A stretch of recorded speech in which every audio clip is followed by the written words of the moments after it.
अस्सलाम वालेकुम। कैसे हैं आप लोग? उम्मीद है सब ठीक ठाक होंगे, खैरियत से होंगे। आई थिंक रात के 10:30 बज रहे हैं पाकिस्तानी वक्त के मुताबिक। एक तमाशा चल रहा था कि जो पीएसएल की ड्राफ्ट हो रही थी या कोई, मुझे ऐसा लग रहा था कि ये पीएसएल की ड्राफ्ट हो रही है, कोई ये न्यूज़ शो चल रहा है, टेलीकास्ट हो रहा है। इतनी पथेटिक, इतनी, मैं क्या बोलूँ, ना कोई इनके पास अरेंजमेंट है, कुछ भी नहीं है। वो ज़ैनब अब्बास को खड़ा कर दिया। अव्वल तो ये 6 बजे शुरू करी है। कभी कभी ऐसा होता है ना कि शादियों के जो खाने होते हैं वो एक एक घंटे लेट खुल रहे हैं, 1.5 घंटे लेट खुल रहे हैं, तो यही हुआ है। और इतनी, मैं क्या बोलूँ यार। फिर कहते हैं कि आईपीएल की लेवल की, अरे कहाँ से यार आईपीएल की लेवल की है? कैसे आईपीएल की लेवल की? आईपीएल का लेवल देखें और ये पीएसएल का लेवल देखें। ये जब से रमीज राजा साहब आए, ये और इन्होंने लेवल गिरा दिया है पीएसएल का। ये बढ़ाने आए या गिराने आए? वो एक वेलकम की जो फिल्म थी ना, उसमें सीन था जो परेश रावल बोलता है कि मेरा नंबर कब आएगा। मुझे ऐसा ही लग रहा है यहाँ पे कि ये क्या हो रहा है यार। क्या ये कौन सी ड्राफ्ट थी? ये इनकी क्या, पहली बात तो ये कि ऑक्शन पे क्यों नहीं जाते? इतने बड़े बड़े नाम आपने मिस कर दिए ड्राफ्ट में। इतने बड़े नाम थे, इतने बड़े नाम, कोई फ्रेंचाइज नहीं, किसी ने नहीं खरीदा उनको। फिर बोलते कि हमारा बड़े खिलाड़ी नहीं आते। ये फ्रेंचाइज क्या करती है यार? आप लोग क्या करते हो? क्या देखते नहीं हो? वो कर्नल राइट को ले लिया, वो जो टेप बॉल का प्लेयर है, वो टेप बॉल का प्लेयर है कर्नल राइट, खुर्रम चकवाल, तैमूर मिर्जा, वो चौथा कौन था, उस्ताद वही कालिया, वो छोटा विकी। ये एक में से एक तो आ गया मोहम्मद जाहिद, जो कर्नल जाहिद के नाम पे, जो बेचारे डिजर्व करते थे। मोहम्मद हफीज को कोई खरीदार नहीं मिला, कामरान अकमल को कोई खरीदार नहीं मिला, अहमद शहजाद को कोई खरीदार नहीं मिला। चलो शाहिद आफरीदी का तो कंफर्म हो गया था कि उन्होंने नहीं खेलना। तो यार इस तरीके से आप अपने जो लेजेंड्स हैं उनको रिस्पेक्ट नहीं दे रहा है। हफीज पाकिस्तान का one of the best player है, लेकिन कोई वो खरीदा नहीं किसी ने। जब आईपीएल होती है ना तो उसमें बाकायदा बोला जाता है कि जो बड़े प्लेयर हैं उनको आप रखो पहले यार। लेकिन हैरत है, रमीज राजा साहब का भी समझ नहीं आता कि क्या है, और एक फ्रेंचाइज का भी समझ नहीं आया कि आज हुआ क्या। मैं आपको बता रहा हूँ कि करके आ जाए, पहले सुने क्या हुआ। कराची किंग्स की प्लेटिनम की जो आज पहली पिक थी, मैथ्यू वेट, नो डाउट अच्छा पिक है, समझ आता है। देन फिर उन्होंने प्लेटिनम में, आप सोचें, इमरान ताहिर डायमंड में, इमरान ताहिर डायमंड में वो प्लेटिनम से अपना वाइल्ड कार्ड यूज करके उनको डायमंड से उठा के प्लेटिनम में ले रहा है। यार वो तो आपको वैसे ही मिल जाता है डायमंड में, हो सकता है गोल्ड में मिल जाते हैं, क्योंकि कोई भी इस वक्त उन पे नहीं उठाता रिस्क। आप अपकमिंग स्टार को उठाएंगे जो बड़े नाम है, या पुराने को आप जा रहे हैं। और ये भी नहीं कि कोई बहुत ही एक्स्ट्राऑर्डिनरी, आप यार इतने बड़े बड़े नाम, ना एरोन फिंच, ना कैरन पोलार्ड, ना निकोलस पुरान, ना ट्रेंट बोल्ट, ना आपका रेजी वंडर ड्यूसन, उसके अलावा कितने नाम ऐसे हैं, अभी मैं याद नहीं आ रहा है मुझे, कि जो बेचारे अनसोल्ड गए, कोई इनको खरीदार नहीं मिला। यहाँ तक कि मोहम्मद हफीज को किसी ने नहीं खरीदा यार, एरोन फिंच को किसी ने नहीं खरीदा। तो फिर कहां से आपकी लीग उठेगी? फिर उसके बाद ये डायमंड में इन्होंने उठाया जेम्स विंस, ये कोयटा ग्लेडिएटर के प्लेयर थे, इन्होंने स्नैच किया इनसे। फिर देन उसके बाद इन्होंने उठाए जेम्स फुलर, ये पता नहीं कौन से डायमंड, ये डायमंड की पिक है। अब अपने लड़कों को यार, उनको जो बड़े नाम है वो बेचारे क्या किस लेवल बैठे हैं, फिर कहां से आप आईपीएल का मुकाबला करोगे? वहां अगर आईपीएल को देखता हूं तो वहां इतने बड़े बड़े नाम है कि बंदा बोले तो क्या बोले।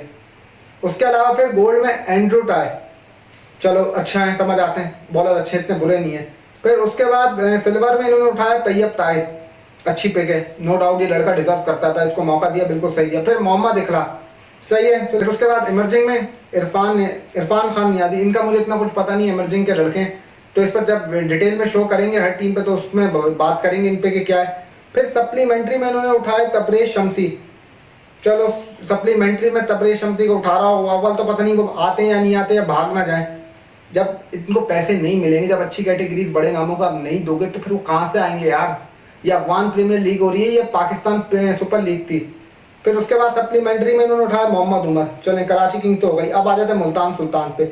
मुल्तान सुल्तान ने ली प्लेटिनम में अपनी पहली पिक डेविड मिलर, बेहतरीन चॉइस है, बेस्ट पिक है, ये कुछ समझ आती है, मुल्तान ने एक अच्छी पिक ली। दूसरी, वाइल्ड कार्ड यूज करके जॉश लिटल को उठा रहे हैं।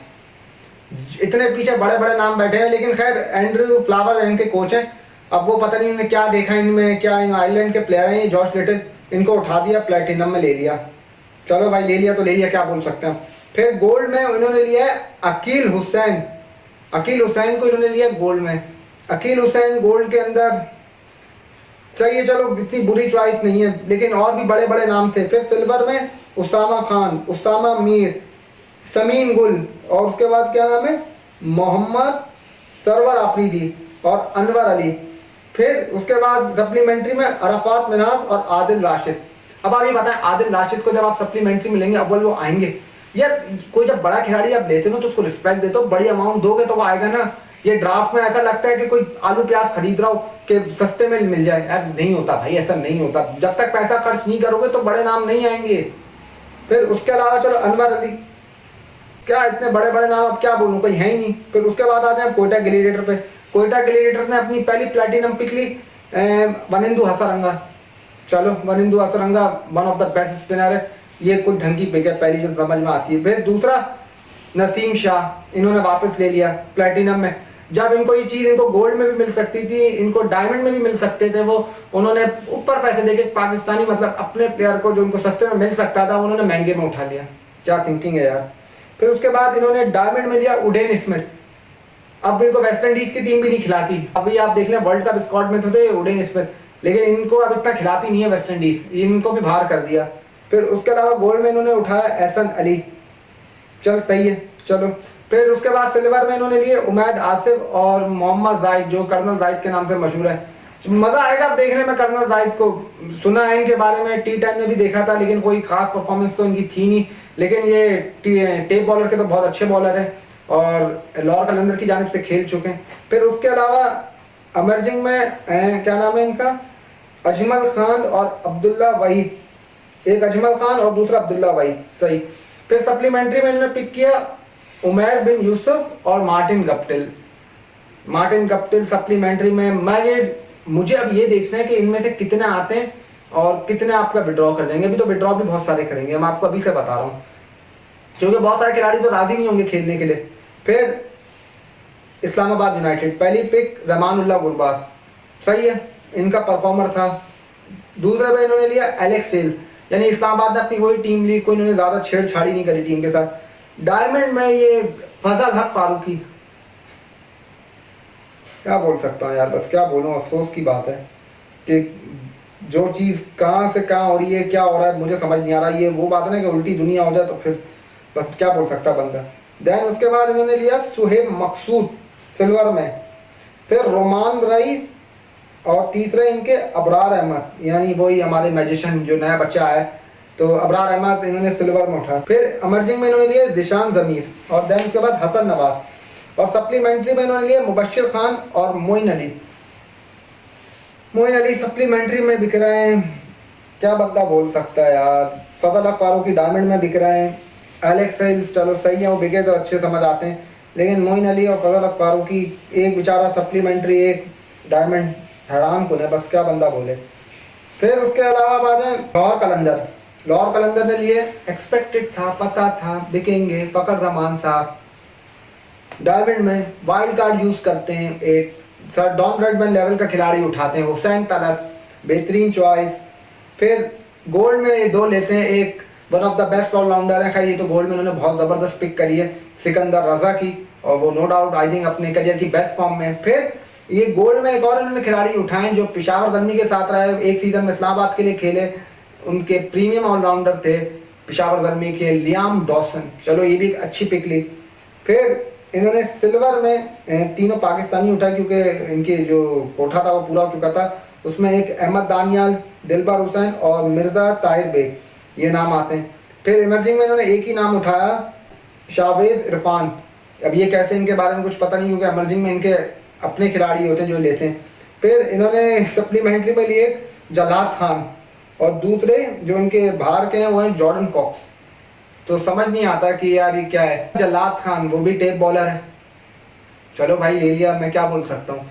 आईपीएल का कर लो मुकाबला, फिर देखता हूँ कि आईपीएल के लेवल की ये मुझे तो नहीं लगता कि बन पाएगी जिस तरीके से चल रहे हैं हालात। ये स्पेशली फ्रेंचाइज, इनको पता नहीं क्या, इनके अगर जेब से निकल जाएगा पैसा, भाई पैसा लगा दोगे, ऑप्शन करा दोगे तो बेहतर हो जाएगा, बड़े बड़े नाम आएंगे। बड़े नाम तो अभी भी थोड़े बहुत आए थे, अच्छे खासा आपको मिल गए थे, लेकिन आपने एक कोई यार उठाया ही नहीं। जयदीप अंडरड्यूसन, क्या आपका लेवल नहीं है उसका T20 का? क्या कैरल पोलार्ड का लेवल नहीं है T20 का? क्या निकोलस पुरान का लेवल नहीं है T20 का? क्या एडम फिंच का लेवल नहीं है T20 का? क्या मैनेजमेंट क्या सोई हुई होती है, क्या पता नहीं होता जो फ्रेंचाइजीज हैं? लेकिन हैरत है। देन फिर पेशावर ज़ल्मी ने पहली पिक की भनुका राजा पक्सा, ये डायमंड और गोल्ड के प्लेयर थे, ये प्लैटिनम लेवल के नहीं थे। फिर उसके बाद उन्होंने पिक की रोवमन पवाल, ये इनके कप्तान है वेस्ट इंडीज के, अभी बने जब निकोलस पुरान स्टेप डाउन करें। तो सही है, चलो क्या बंदा बोल सकता है। फिर डायमंड में इन्होंने लिया मुजीबुर रहमान। मुजीबुर रहमान अच्छे स्पिनर हैं और I think one of the best है अफगानिस्तान के। और राजा पक्सा भी सही है, रोहमन पवाल भी सही है, लेकिन यार कैटेगरी तो देखो कौन सी किसकी है। रोहमन पवाल इनके प्लेटिनम में, बनू का राजा पक्सा प्लेटिनम में। अब कोई डायमंड के प्लेयर ने, प्लेटिनम वाले नहीं है। फिर गोल्ड में इन्होंने लिए दानिश अजीज और अरशद इकबाल, सही है। फिर सिल्वर में साइम अयूब और उस्मान कादिर। साइम अयूब पहले खेल चुके हैं कोयटा से, कोई इतनी खास परफॉर्मेंस इनकी नहीं थी, लेकिन इन्होंने डोमेस्टिक में काफी रन करे। देन एमर्जिंग में इन्होंने उठाया हसीब उल्लाह और सूफियान। इन दो के बारे में तो कुछ पता नहीं, क्योंकि एमर्जिंग में मैंने इनका देखा नहीं, लेकिन मैं अभी इन पे सर्च करूंगा, थोड़ी सी इन पे रिसर्च करूंगा कि कौन है ये, इनका कहाँ से है, क्रिकेट कौन सी खेलते हैं। फिर जब डिटेल शो आएगा फिर तभी बात होगी इन पे। देन सप्लीमेंट्री में सिर्फ एक पिक करी जिम्मी नेशम की। जिम्मी नेशम, अब ये आप देख लीजिएगा, ये बहुत सारे आएंगे भी नहीं, बहुत सारे आप देखिएगा विड्रॉ कर जाएंगे। कोई इंजर्ड का बहाना आया, किसी की ड्यूटी आ जाएगी। आपने इतने बड़े बड़े यार खिलाड़ियों को छोड़ दिया, क्या बोले बंदा। काफी डिसअपॉइंटमेंट है यार, मजा नहीं आया बिल्कुल भी। पीएसएल की ड्राफ्ट और जो इंतजामिया थी, जो मैनेजमेंट थी, जो तैयारियां थी, जो अरेंजमेंट थी, कुछ भी समझ नहीं आया मुझे, साफ बात है, हकीकत है। क्योंकि आप क्या बोले बंदा यार, एक जब तक नजम सेठी साहब थे तो उसमें क्या लेवल था पीएसएल का। 2016 देखें, 2017 देखें, 2018 देखें, देन 2019 में भी जब एहसान मानी साहब आए तो उसमें भी बेहतर नाम आए थे, बड़े नाम आए थे, वो पिक हो रहे थे। लेकिन इस बार क्या हुआ यार, 2021 की, पिछले साल की, कोई बड़ा नाम नहीं, को लेके आना था, वो शादी में अपनी मसरूफ थे तो वो बुला नहीं सके, उसमें तो पिक भी नहीं हुआ। फिर 2022 में जब भी ड्राफ्ट हुई है वो आपके सामने, मोहम्मद हफीज को नहीं लिया यार, ये कामरान अकमल को नहीं लिया, अहमद शहजाद को नहीं लिया। अहमद शहजाद को मौका नहीं दोगे तो कहाँ रन करेगा, उसको कम से कम यहाँ तो खेलने दो। कामरान अकमल, चलो कामरान अकमल का मुल्तान सुल्तान और कोयटा ग्लेडिएटर में समझ आता है कि वहाँ नहीं होंगे, क्योंकि हम ऑलरेडी सरफराज और रिजवान है, लेकिन किसी फ्रेंचाइज ने लिया। हफीज का मुझे हैरत है कि हफीज को किसी ने नहीं लिया। और सबसे ज्यादा मुझे दुख है कि यार शाहिद आफरीदी से किसी फ्रेंचाइज ने कोई बात नहीं करी। उन्होंने तो यहाँ तक कहा था कि अगर कोई मुझे बुलाएगा तो चले जाऊंगा। यार लेजेंड्स को रिस्पेक्ट देना सीखो, जब तक लेजेंड्स को रिस्पेक्ट नहीं देंगे तो कहां से आप ऊपर जाएंगे। ये पीएसएल को ब्रांड किसने बनाया, शाहिद आफरीदी ने, क्या पीएसएल को ब्रांड नहीं बनाया था। लेकिन नहीं, बस क्या बोल सकते हैं। आप लोग बताइएगा आप लोगों को कैसा लगा ये पीएसएल का शो, और कैसी लगी पीएसएल की ड्राफ्ट, ईमानदारी से बताइएगा। अपना बहुत बहुत सारा ख्याल रखिएगा, इस उम्मीद के साथ कि आने वाले दिनों में पाकिस्तानी टीम बहुत तरक्की करे। मुझे दीजिए इजाजत, जिंदगी रही तो फिर आपसे अगले शो में मुलाकात होगी। तब तक के लिए अल्लाह हाफिज, टिल देन अल्लाह के बाद।